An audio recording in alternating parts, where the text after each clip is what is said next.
September 2011. Parliament Square was a blaze of colour. We are proud to be Sikh! Thousands of Sikhs from all over Britain gathered here in protest. To defend something they hold so sacred, they'd go to any lengths to protect it. The turban. Over the past 10 years, the Sikhs believe their distinctive headwear has made them the target of discrimination. Sikhs feel very strongly that at airports across Europe, just because we wear the turban, we've been asked to remove it. It's like a king wearing a crown, and if somebody comes and knocks it off or what have you, then it's considered as very, very disrespectful. We are proud to be Sikh! We are proud to be Sikh! It's a problem Sikhs believe was born out of the terrorist attacks of the 21st century. At the time of 9/11, Bin Laden's image was shown on all the television pictures again and again and repeated, and he was a hate figure. He wore a turban. 9/11 changed everything because the Sikhs so often found themselves mistaken for Muslims precisely because they were wearing turbans. A young local youth came round and he said, "Are you Al-Qaeda?" And I was really shocked. So just what does the turban really mean for Sikhs? This is the story of one of the most sacred symbols of the Sikh faith. From its origins in Mughal India, through the battlegrounds of Europe. I was dragged out of the aircraft. My first concern was my turban. To the struggle of British Sikhs for the right to wear it without fear. So we're never likely to see a turban on a Wolverhampton bus. It is most unlikely in the present circumstances. To be forced to remove one's turban is like receiving a deep spiritual wound. It is the lifeline of a Sikh. And we'll discover just why the Sikhs consider it so important they'd even risk their lives for it. A Sikh would die for the turban, without question. No turban, no Sikh.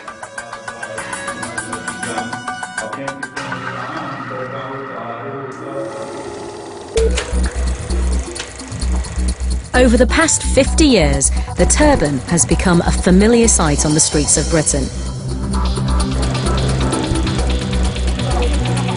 But to get a glimpse into its origins in Sikh history, we need to go back centuries and cross continents to Mughal India.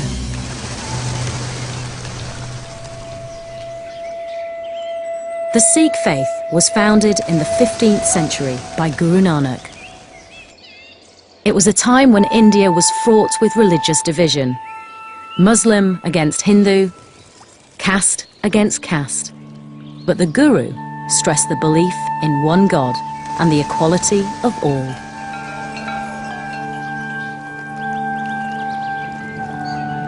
The quality of the life of an average Indian in those days was very poor, and they were oppressed, they were tied into superstitions, there was religious persecution. So in that kind of an environment, Guru Nanak came with a message which was quite different. In his very first sermon, he said, in God's eyes, there's neither Hindu nor Muslim. God isn't interested in our religious labels. God is interested in how we live. So it was a very, very progressive religion. Whilst all the Sikh gurus wore the turban, it wasn't until 200 years after Guru Nanak that it became an established part of Sikh identity. It was under the leadership of the 10th Guru, Gobind Singh, that it was introduced for all Sikhs, not just as a symbol of holiness, but as an act of defiance. At the start of the 17th century, Gobind Singh's father, the 9th Guru, was executed by the Mughal emperor. His crime was defending the rights of all religions in the face of forced conversions to Islam. But it was from this tragic event that the Sikh turban was born. At that time, Sikhs had no distinguishing symbols.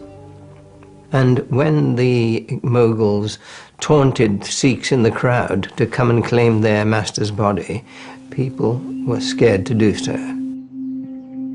So the 10th Guru, as he grew into maturity, he was only a boy at the time of his father's death, he determined that Sikhs would always be recognizable for their principles, and he gave us a uniform.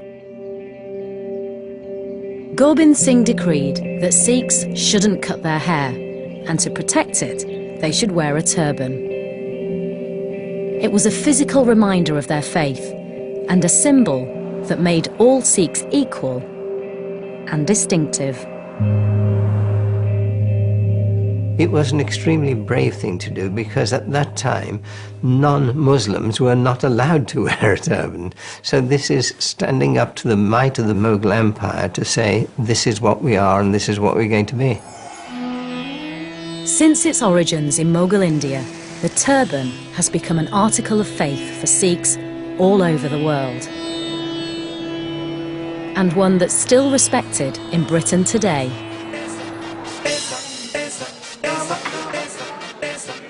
Turbans come in different colours, shapes and sizes, and they're important throughout a Sikh's life. When a child reaches a certain age, there's a formal ceremony to tie the turban, and this is often done by the mother's brothers.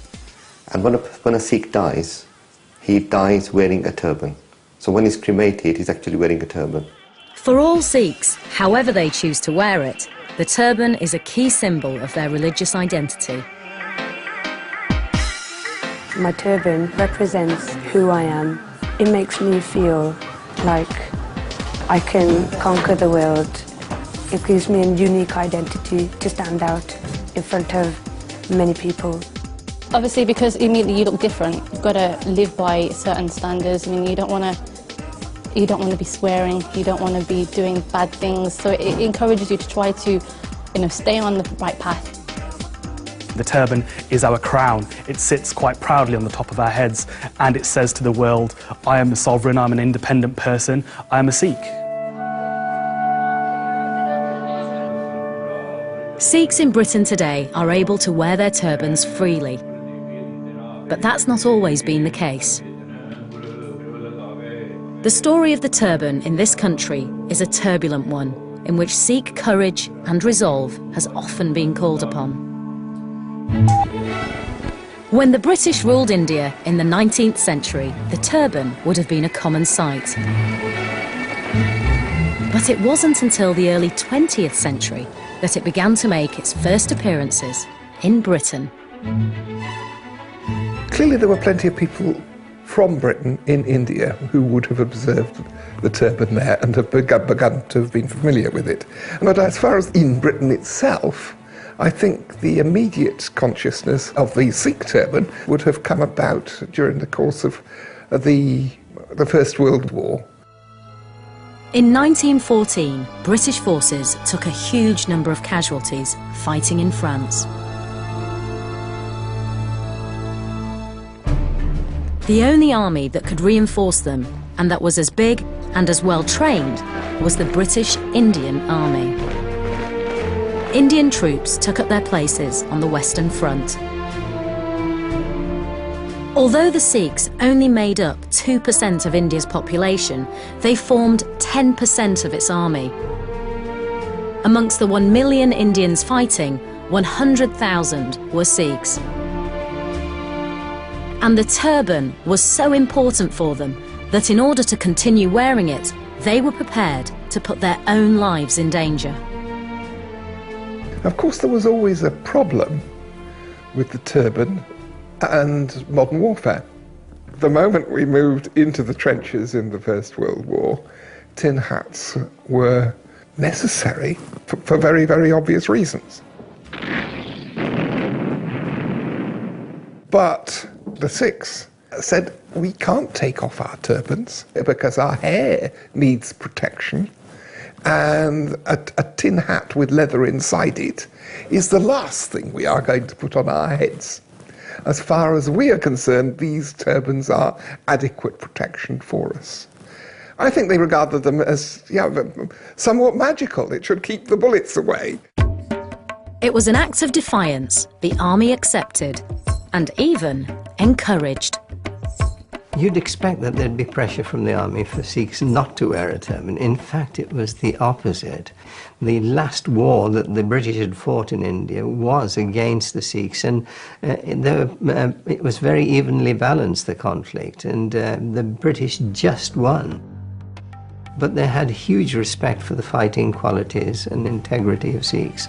And when Sikhs were recruited into the armed services, the British would insist that they must wear a turban and the other symbols of their faith.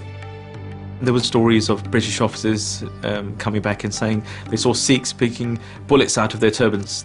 And one even said maybe all British officers should adopt the turban. So that's how effective it was. 20 years later, with the outbreak of the Second World War, the Sikhs once more came to Britain's aid. England asks a question when dangers nigh. Will the sons of India your foes defy? Will we fight for England? Yes, until we die. That is India's reply. And one of the first to join up was Mahinder Singh Puji, a Sikh pilot in the RAF. He passed away in 2010, but in his last interview, he revealed just how important his turban was to him when his plane was hit by a German fighter. Black smoke from the engine started coming. Oil started coming out. At about 8,000 feet, I thought I wouldn't make it. And then I saw the white cliffs of Dover. So I was so happy about it and continued to glide. And I just crashed onto the ground. I was dragged out of the aircraft. People saying, oh, he's still alive, he's still alive. I could hear them, but I had my eyes closed because of the fire. At that stage, my first concern was my turban. I just put my hands on my turban to see that it is still there. And my hands were full of blood. So there was a serious injury on at my head. And it made me feel at that time that perhaps turban has helped me. In wartime London, such shows of bravery and loyalty touched British hearts. I was treated as a very important person, VIP. That was especially because people here had never seen an Air Force officer with a turban. And wherever I went, they felt very sort of obliged. They said, oh, you're fighting for us. I stood in a queue trying to see the Gone with the Wind film. And when I went to the ticket counter, the girl there, she said, you don't have to buy a ticket, sir. You can go in. I wrote to my father, I says, no one could better place to die than a place here. See, because these are the people who love me and respect me.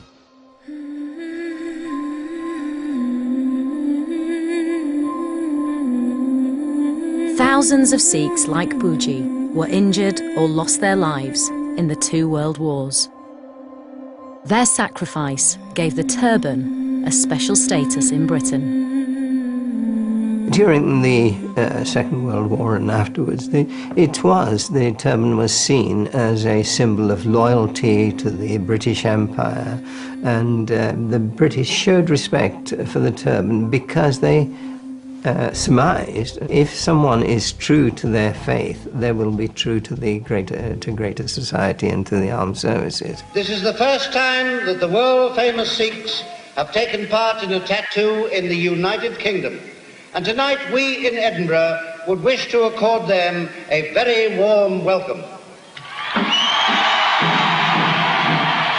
But once the threat of war had receded, and the Sikhs were no longer crucial to Britain's military success, attitudes to the turban began to change.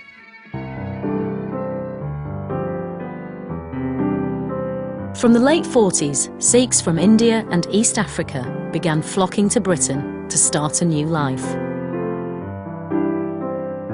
There were two reasons for such an influx of Sikhs or Indians. The first reason was Britain had just come out of the war and there was a labour shortage.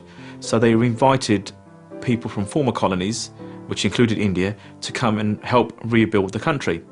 So many Sikh men from the Punjab came to England to work in the foundries, the mills, the factories, and also we had the partition of India. Delhi, the 15th of August 1947, the day when the British at last shed the burden and responsibility of India. In 1947, India gained independence from Britain and was divided in two: India and the new country of Pakistan. But the Punjab, the traditional home of most Sikhs, lay on the border and was split between them. Many Sikhs stranded in Muslim Pakistan fled. They had to leave their homes. Some came and settled in places like Delhi. Others thought, here's an opportunity, let's go and see something of this mother country of ours.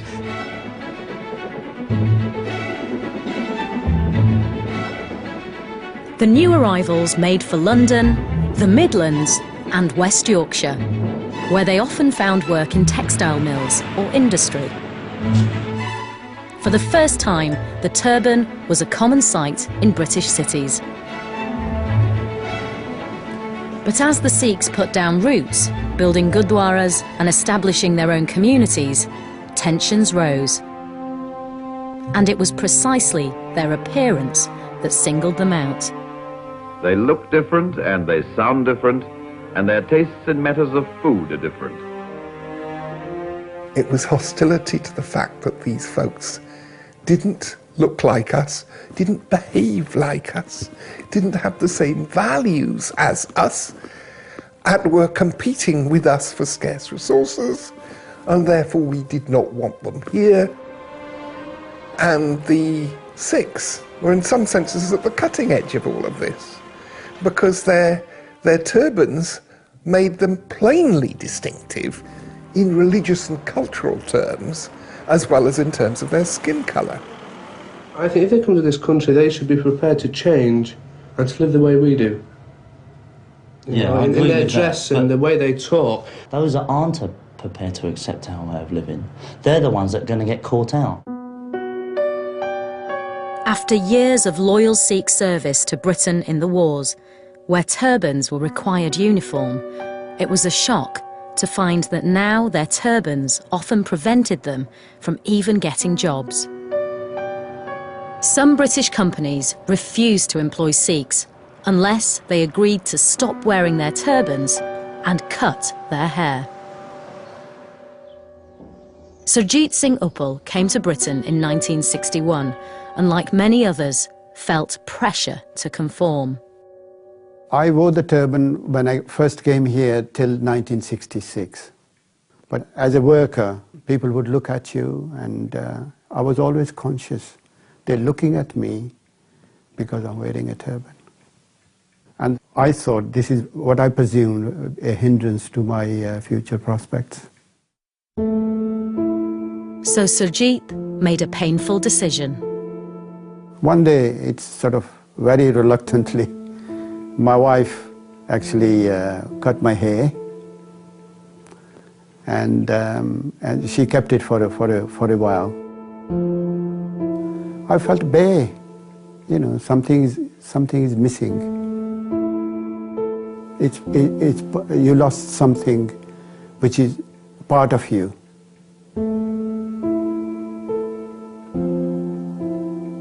I would have loved to keep it.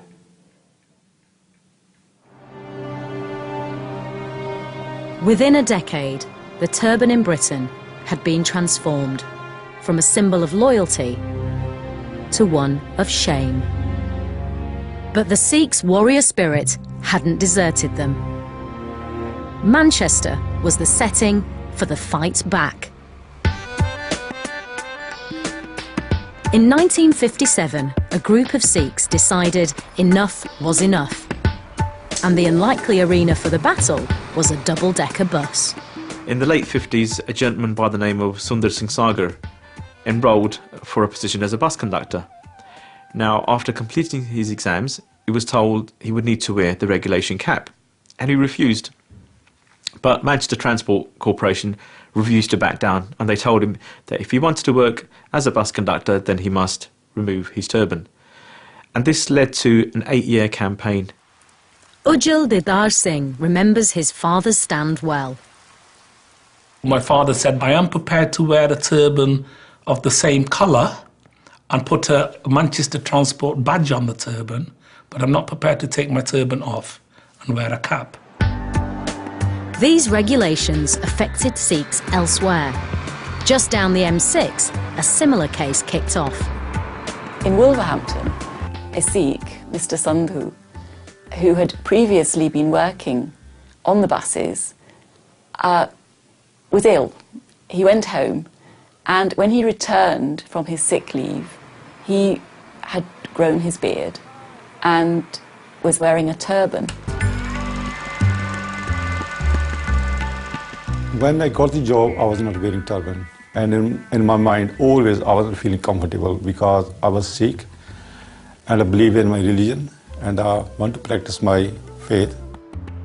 So I wore turban and went back to the bus, and when somebody told into the office that there's a Sikh person driving buses, so the superintendent came out to see me and he stopped me. He said, "You can't wear turban."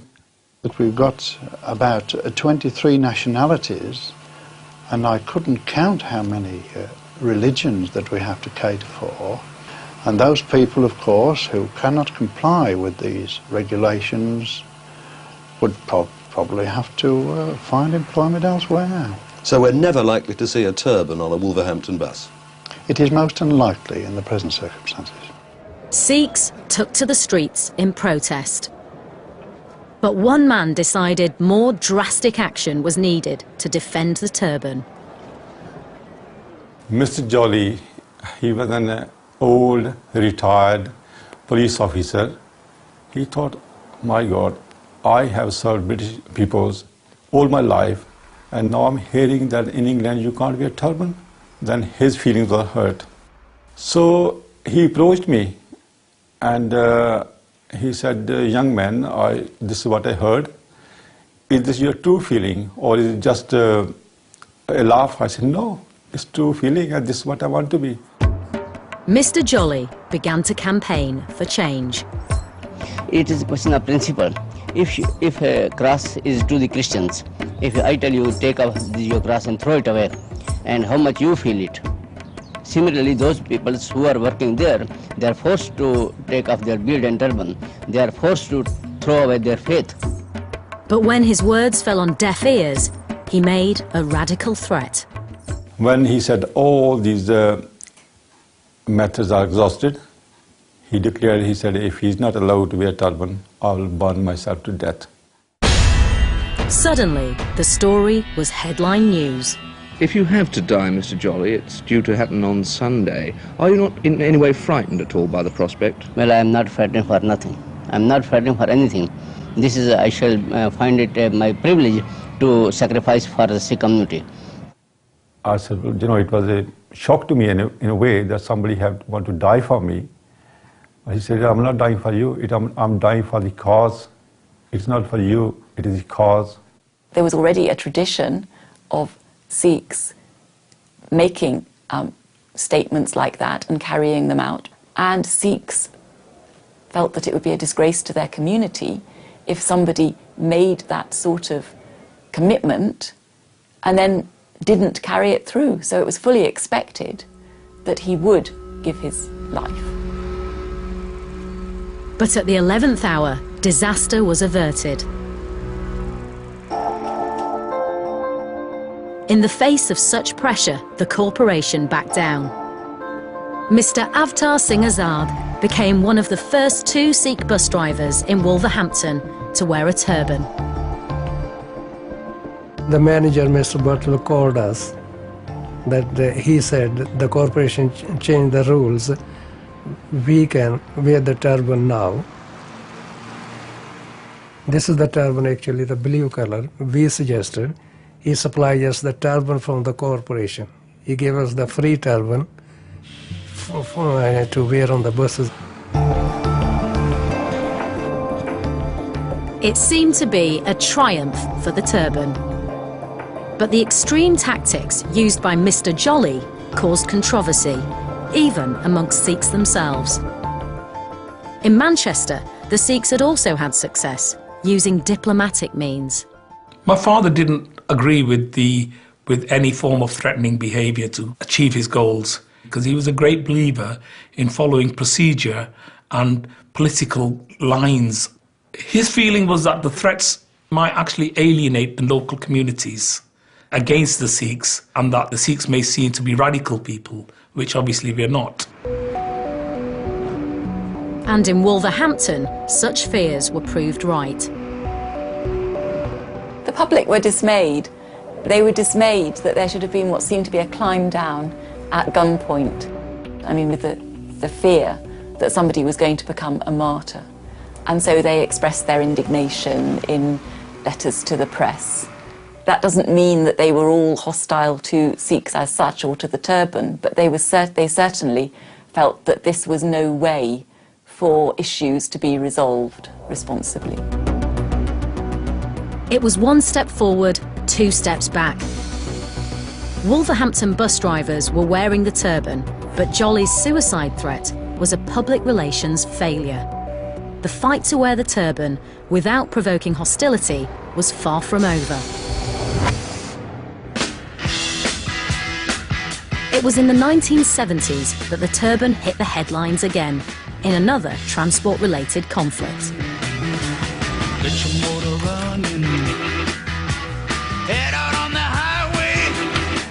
This is the famous bike purchased by my father in 1973. It's a little bit worse for wear, but it's quite a famous bike, has a very unique history. In June 1973, it became illegal to ride a motorcycle without wearing a helmet. It was a law which transformed all turban-wearing motorcyclists from harmless bikers into criminals. Dr. Singh is an honest, law-abiding man. Don't give me all that rubbish about him being a law-abiding citizen. I mean, look at him now, look, he's riding that bike without a crash helmet. Biking Sikhs all over the country rode into trouble. Born to be wild. I know it is an offence to ride a motorcycle without a crash helmet, and you'll be reported for that offence. One of the lawbreakers was Sundar Singh Sagar. My father rode this motorcycle on the streets of Manchester and picked up a string of violations and was then taken before the magistrates and fined. And he was told that if he didn't pay his fine, he would go to prison. And eventually he was sent to prison for a week.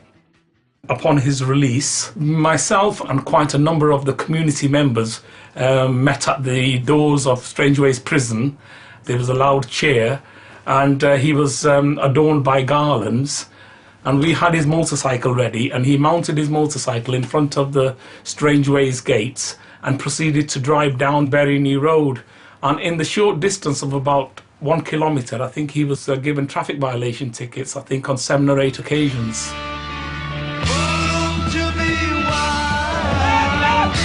It was the determination of men like Ujjal's father that finally led, in 1976, to an act being passed exempting turban wearers from having to use a helmet. But this time, the turban's triumph had been achieved without alienating the public, and it had raised awareness of just how important the turban was for Sikhs. But the right of Sikhs to wear the turban everywhere and anywhere without discrimination was still not protected by law. It was a case in the 1980s that finally changed everything. The turban was about to make legal history. This time, it was one of Birmingham's best independent schools that decided the turban was not for them. In 1978, 12-year-old Gurinder Singh Mandla had made his father proud by winning himself a place. But following a now familiar pattern, there was a catch. The headmaster took exception to Gurinder's turban. The choice was either I go to the school and cut my hair or not go to the school at all. And for me, it was never a decision. I was never going to go to that school without my turban. My turban's part of me. It's like my right arm. Gurinder's father, Seva Singh Mandla, was a lawyer, and he decided to take matters further. I felt very aggrieved. And I said, look here, if you compromise my faith, then my son will not grow up as a strong person, because I believe faith gives you strength. And then the only course left for me then was to seek recourse to the courts, because clearly I was being discriminated against. Mr. Mandla began court proceedings. It was a course of action that would bring the turban to the forefront of the best legal minds in the land. Roger Ballard was called as an expert witness. The Race Relations Act had recently come in, and so Mr. Mandla sued the school on the grounds that it was discriminating against his son, strictly on racial grounds. The Mandlas argued quite straightforwardly that the Sikhs were an ethnic group in terms of the Act, and that refusing Mr. Mandla's son a place at the school was contrary to the Race Relations Act. But much to the Mandlas' dismay, they lost the case, not once, but twice, in the county court and the Court of Appeal. I was surprised by it, living in a multiracial society, that people like that are closing doors on people like us. The Sikhs could now be discriminated in very vital fields like education, housing, employment. The outlook was bleak, but the Mandlas weren't about to give up. And there was only one place left that could reverse the verdict: the House of Lords. The Lords were faced with a decision. Were the Sikhs a religious sect, in which case they weren't protected by the Race Relations Act, or a national, ethnic or racial group, in which case they were? Quite clearly the Sikhs were not a race in a biological sense, nor were they a national group, because there was no Sikh nation. So Mr. Mandla's solicitors were right in suggesting that the Sikhs were an ethnic group. The House of Lords, in their wisdom, they decided that an ethnic group was a body of people with a long shared history, a consciousness of their distinctiveness, and a commitment to keeping that distinctiveness within the community alive. And therefore the school had indeed discriminated against Mr. Mandla's son on racial grounds.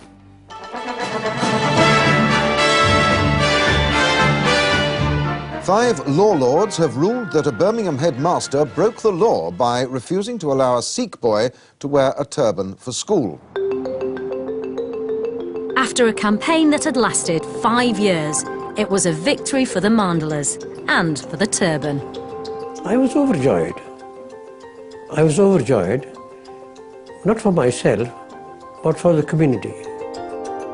I feel privileged that I was part of it.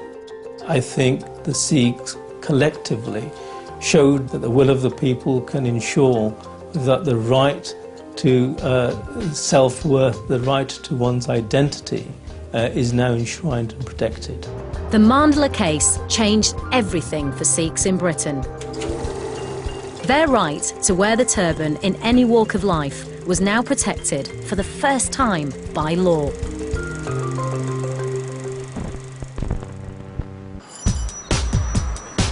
Today, the results of the fight for Sikhs to wear the turban in Britain are evident everywhere. Step out, Alex. Stop and a half down. The stylist has asked for a black turban, and he's asked for a very British style of turban, so it's quite a small turban as opposed to the ones you'll see in the Punjab.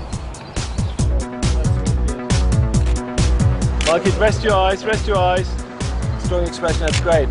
20 years ago, I don't think I would ever have an opportunity like this to model for big high-end fashion designers, because people didn't understand the importance of the turban. So it was like an abnormality at that time, but now it's like accepted in every day of life, and I think that's definitely huge progress. The Sikh crown has made it to the pages of fashion magazines, but it's also found its way into the corridors of power. Since last September, there's even been a turbaned lord. I'm the first turban Sikh, not only in the Lords, but in Parliament. And it's the reaction outside in the Sikh community that has been extraordinary. And there is a recognition that there's no part of society that they can't reach up to. It seems the British turban has made it to the mainstream. So why then did the Sikhs take to the streets of London last year? Well, in Europe, the turban is still under attack. To France now, and the controversy surrounding plans to ban religious symbols in state schools. A peaceful but heartfelt protest by Sikhs from around the world.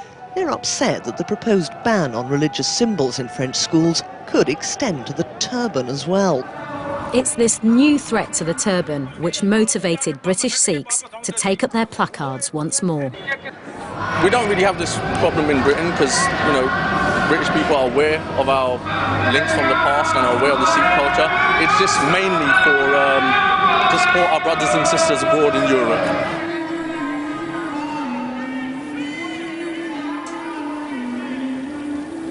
The fight for the turban hasn't just been about the right to don elaborate headwear. It's been a battle for religious freedom. And the British Sikhs have led the charge for change. It takes a lot of courage to stand up against the establishment, to challenge it. The people who fought these cases are really our heroes. I mean, they are the pioneers of our Sikh community in Britain. I feel very proud and very humbled. My father showed the people that he had the convictions to fight for his religious freedom. The turban is certainly more assured of its future in Great Britain because of that history of what Sikhs have achieved. I feel immensely proud of wearing my turban in this country. I remember the time when I was turned down from a job of managing a coal mine because I wore a turban, to being here in the House of Lords. And it's a reflection not on my ability, the reflection is on the huge change in British society over those years. That is something that I hope will be exported all over the world.